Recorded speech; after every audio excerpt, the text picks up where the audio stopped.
À la Pentecôte, les joueurs d'échecs du Sud-Ouest ont rendez-vous au casino d'Hossegor pour l'Open international d'échecs Landes-Côte-Sud organisé par le club local.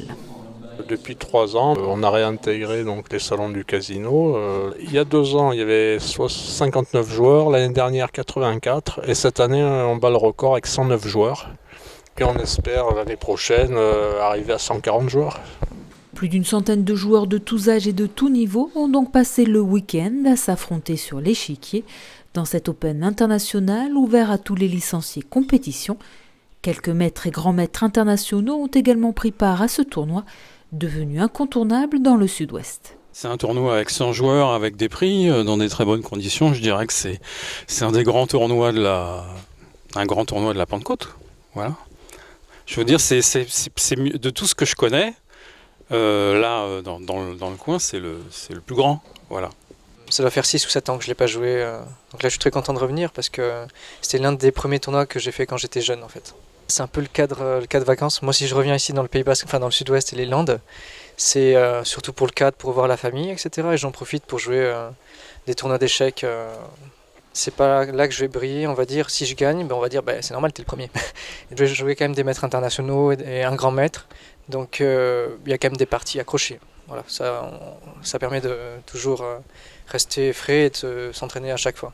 Avec 4 maîtres internationaux et 2 grands maîtres internationaux, l'Open d'Hossegor offre de belles parties, même pour les joueurs moins bien classés. Ça permet à tout joueur, même de niveau moyen, de pouvoir se mesurer à des joueurs plus forts déjà.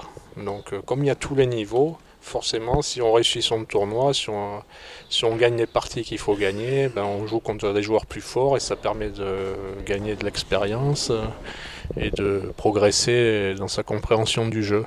Et pour les joueurs moyens, voire les forts joueurs de club, ça permet en cas de bons résultats de pouvoir se mesurer justement à un maître ou un grand maître.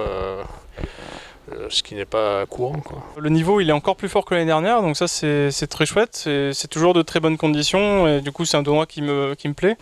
Et c'est toujours plus intéressant de jouer des plus forts puisque souvent on perd, c'est normal puisqu'ils sont censés être plus forts. Et donc on apprend toujours de nos erreurs, ça a été le cas au dernier tournoi à Bayonne il y a une semaine. Et c'est le cas ici, c'est un peu les mêmes titrés qui reviennent. Il y a des titrés locaux, il y en a d'autres qui viennent de plus loin et c'est super intéressant de jouer contre eux. Et cette année, comme l'an passé, ce n'est ni un grand maître ni un maître international qui s'est imposé, mais Llewellyn Vidal, joueur au club de Montpellier.